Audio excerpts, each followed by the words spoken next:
the press, and I'll say a few words, and then we're going to go around and let everyone speak, and then we'll let the press go, and then we can have as candid a conversation as you'd like.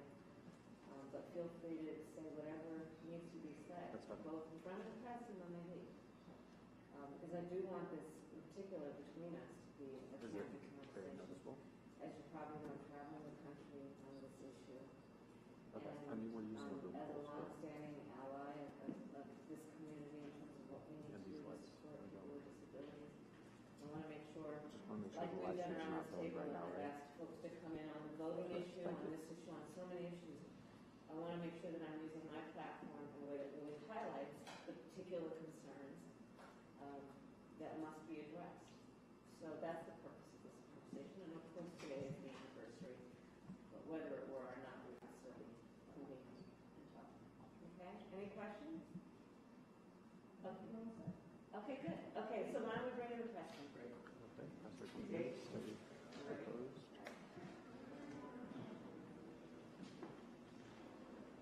Okay, I will let you know.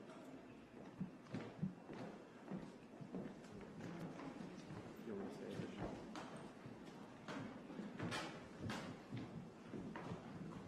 Okay. Full camera is going now. They are good. Let me know when official. Everybody ready? Is the shot off? Yep. Okay, good. I'll set me up. Good afternoon. I want to welcome these leaders for coming in to have this very important discussion about some of the most pressing issues of our time. I am Kamala Harris. My pronouns are she and her. I am a woman sitting at the table wearing a blue suit.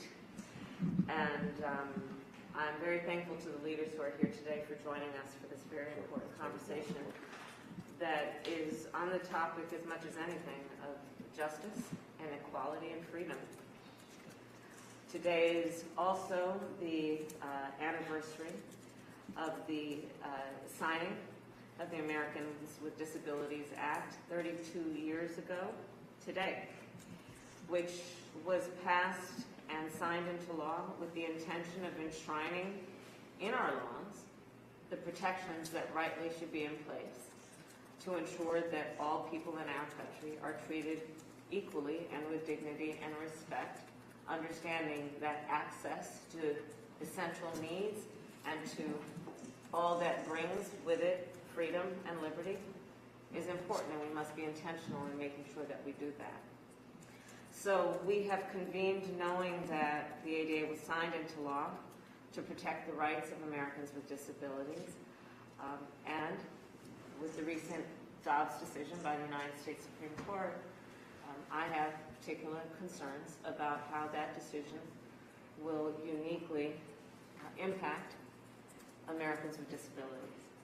And so I've asked these leaders to come in so that we can discuss these issues and pay attention to the fact that the Dobbs decision and the act of the United States Supreme Court to take away a constitutional right that had been recognized from the people of America will impact a lot of people and differently in some situations. And we need to be responsive to these issues and also lift up the voices of all people who will be impacted in the way that they will be impacted. So that's why we are convened today. And I will add a couple of points in terms of the direct impact that we anticipate there will be from the Dobbs decision on people with disabilities. So we know that all people with disabilities, of course, in the United States should have full access to reproductive care and the reproductive care they need. But these abortion restrictions that are being put in place around our country by extremist so-called leaders in various states will have a disproportionate impact on people with disabilities. People with disabilities have higher rates of pregnancy complications and, in fact, 11 times more likely to die before, during, and after childbirth. This is a fact. We know that people with disabilities have more difficulty traveling to then receive the type of reproductive care that they need. People with disabilities are more likely to experience poverty and mobility challenges. People with disabilities experience higher rates of sexual violence, and this is compounded by poverty and mobility issues when it comes to this subject, which is access to reproductive care, and so many other issues. So these statistics point out the direct impact of the Dobbs decision and the potential impact, but also speak to a larger issue, which is the disparities that still continue to exist in our country as it relates to access for people with disabilities in America. So I think of this conversation in the context of the larger conversation about the work we still have yet to do to ensure that there is equal access to resources and attention and priority. I also believe that this is an important conversation to have in furtherance of what we've been advocating for, which is the coalition building that must take place to strengthen the movement that we are in right now to fight for reproductive care for all people in our country. And when it comes to these leaders, they are leaders, of course, on the rights of people with disabilities, but when we think of the intersection between this issue and so many others, I think there is a lot of work to continue to strengthen the coalition around these collective issues that impact all of us. I will close my point by saying that we still have a lot of work to do in our country as it relates to fulfilling the promise of the ADA. When we look at the issue of access to reproductive care, it is but one example of many where the disparities still exist as it relates to people in our country who have disabilities and deserve to have equal access. So I look forward to this conversation, and again, I appreciate these leaders for convening at this moment to have this conversation. The voices here represent the voices of so many people who deserve to be seen and heard. So with that, thank you all. Thank you, Madam Vice President. I am Rohini Kosolu. I will be moderating the conversation. Domestic Policy Advisor to the Vice President. My pronouns are she, her. First, we'll hear from Maria Town, President and CEO of the American Association of People with Disabilities. Thank you, Rohini, and thank you, Madam Vice President. My pronouns are she, her. I'm a white woman with long brown hair. I'm wearing a red dress, and I'm wearing a see-through mask so you can see my red lips. Bodily autonomy is a core principle of the disability rights and disability justice movements. Disabled people have fought for decades to have the right to make our own choices and to have the support and access necessary to participate fully in every aspect of American life. A key victory in these decades and century-long fights was the passage of the Americans with Disabilities Act. Currently, there are 29 states that have worked to ban or restrict abortion. There are 31 states in which forced sterilization of disabled people is completely legal. It is difficult for me to think about celebrating the 32nd anniversary of the ADA when I acknowledge the barrage of limitations and attacks that are being placed on disabled people's bodily autonomy at this very moment. People with disabilities are at greater risk of pregnancy-related complications and experience higher rates of maternal mortality. We are more likely to need and rely upon in vitro fertilization to start our families, which is becoming increasingly less and less safe at this time. The criminalization of providing or aiding and abetting abortion, coupled with the existing over-criminalization of people with disabilities, poses grave risks to disabled people of color, LGBTQIA disabled people, and disabled people living in poverty. Restricting abortion access on a state-by-state basis is already having serious consequences because of the lack of accessible transportation options available in this country. Even in states where abortion remains legal and protected, because of the inaccessibility of our larger healthcare system, disabled people experience significant barriers to receiving the comprehensive reproductive health care we need. Full participation in society is contingent upon the freedom to make one's own decisions and having access to all forms of health care, including reproductive health care. People with disabilities, like every other American, deserve unrestricted access to a comprehensive range of reproductive health care options, from birth control to abortion, to prenatal care and delivery. The best way to honor the progress made in the last 32 years of the ADA is to redouble our commitment to fighting any restrictions on bodily autonomy or self-direction, so that all Americans can receive the care we need on the timeline we choose and in the communities we trust. Thank you. Thank you, Maria. Next, we'll hear from Lydia Brown, who's the director at the Autistic Women and Non-Binary Network. Lydia, go. Thank you, Rohini. Thank you, Madam Vice President. It was after midnight when the panicked call came. A young autistic person was in the hospital. They'd just given birth, and Child Protective Services was already waiting to take their baby away for no reason other than their disability. Over 15 years, I've witnessed countless stories of reproductive injustices in my communities.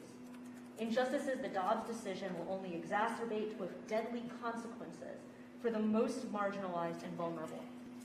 Our communities have long reckoned with eugenicist practices like forced sterilization and forced birth, both ways of controlling our bodies and our choices. People with intellectual disabilities, especially in the LGBTQ community, are routinely denied basic sexual education and reproductive health care. Disabled people who are homeless cannot reliably access adequate care with dignity. Disabled people who are incarcerated face forced sterilization and childbirth in chains. Disabled immigrants and refugees struggle to receive accessible, culturally responsive services, and disabled people of color who are more likely to be poor struggle with access to transportation, affordable quality care, and reliable broadband connections to access information and make appointments. Because of the Dobbs decision, disabled people are already facing amplified surveillance. People with autoimmune conditions that disproportionately show up in Black and brown women are having pharmacies refuse to fill methotrexate prescriptions for disease management because it could be used to end a pregnancy. When state lawmakers criminalize receiving, providing, or even offering information about abortion care, they incentivize police and private bounty hunters to seek a vast trove of private data that can reveal sensitive health information from browser and search histories, emails, texts, location data, and data in health apps, putting the most marginalized disabled people at risk of further discrimination and harm. The fight for reproductive justice requires a commitment to disability justice, gender justice, and technology justice. We must protect people's reproductive rights, healthcare access, and digital privacy. Everyone deserves to make choices about their own bodies, including whether to become pregnant and have children. Everyone deserves to have their health information stay private instead of going up for sale to the highest bidder. And everyone deserves equal access to information about their reproductive health decisions, free of state censorship or algorithmic suppression. The Americans with Disabilities Act promises equal opportunity and access. It's time for us to fulfill that promise across all aspects of our lives and for all disabled people. Thank you. Thank you, Lydia. Next, we'll turn to Robin Wilson-Beatty, who is, and we have an educator here with us. She is leading an organization today, and she is a disability and sexual reproductive health educator. Robin, go ahead. Hi, thank you, Rahimi, and thank you, Madam Vice President. I am a Black woman with curly hair, and I am wearing a vintage black and floral dress. I'm a certified sexual and reproductive health educator with a focus on disability, and I've been doing this work for over a decade.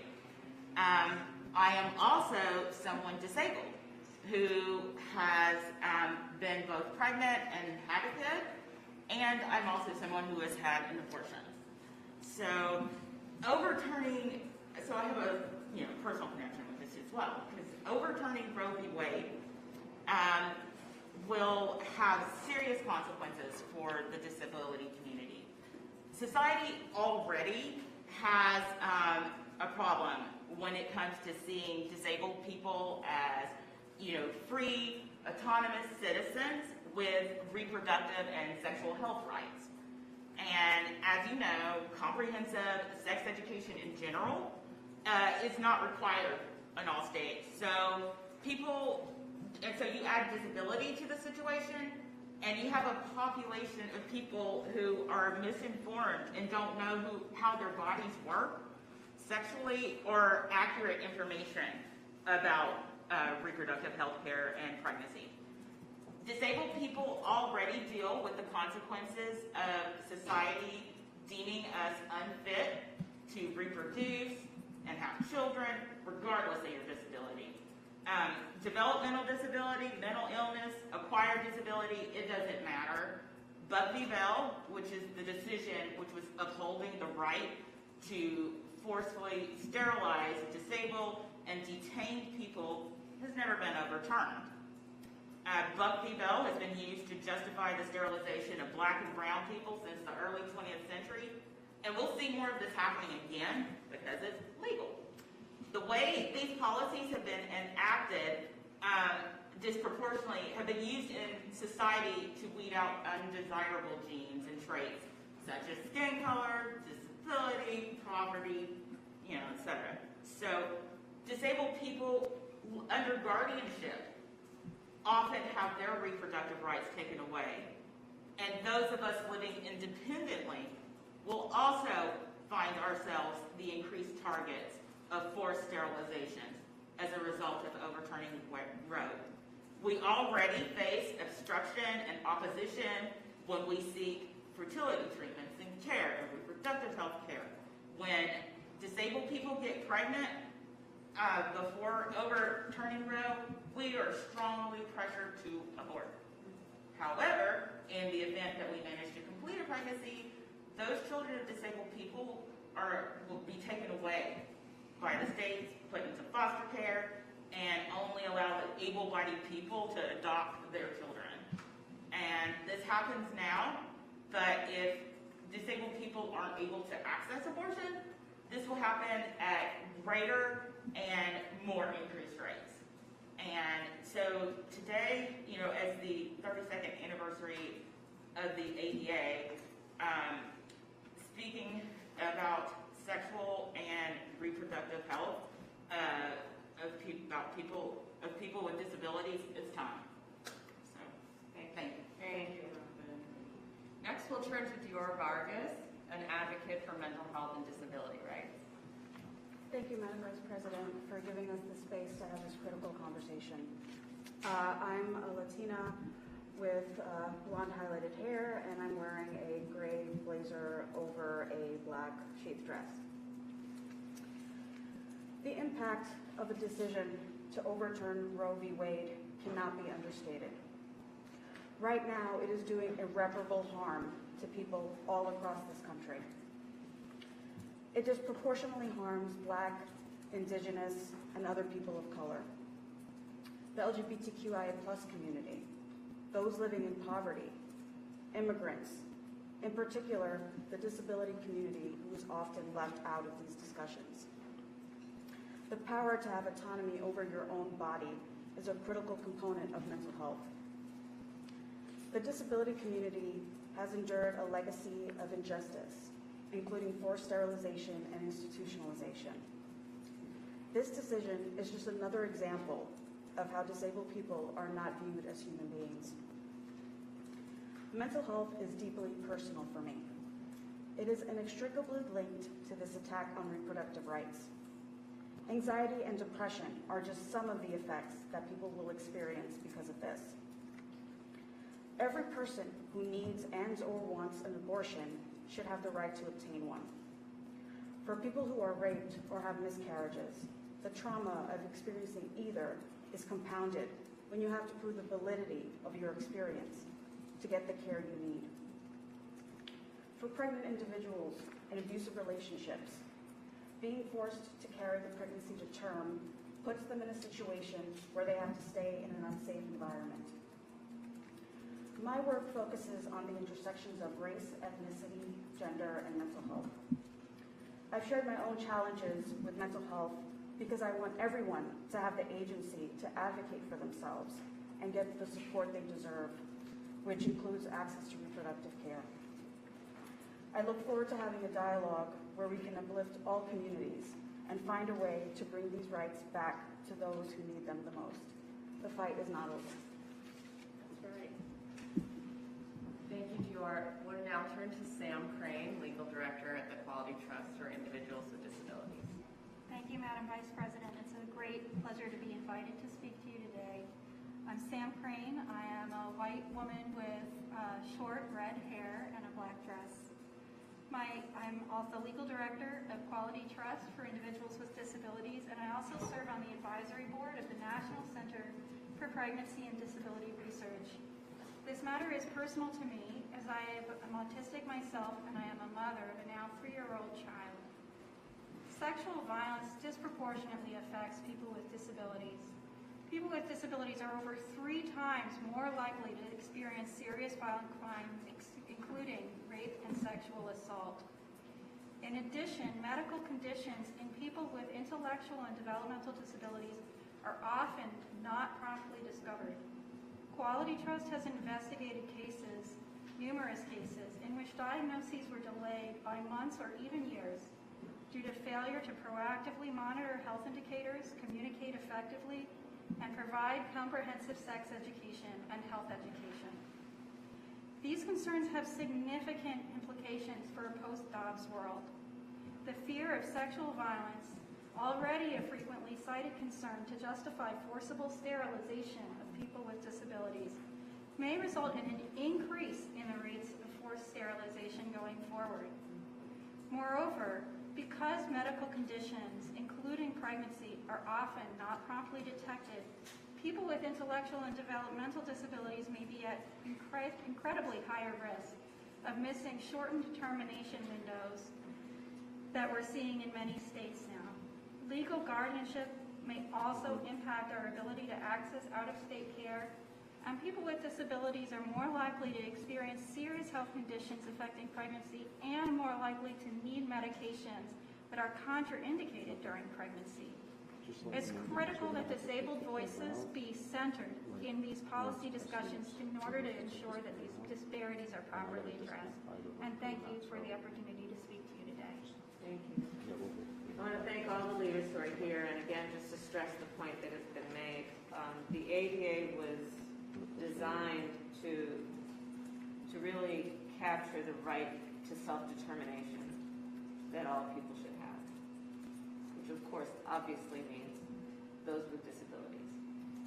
And Dobbs did so much that is going to undo the very spirit of that principle, which is the spirit of all people being entitled to self-determination. So I look forward to our conversation. I thank the press for joining the conversation, and we'll now continue with our discussion. Thank you. Thank you for asking.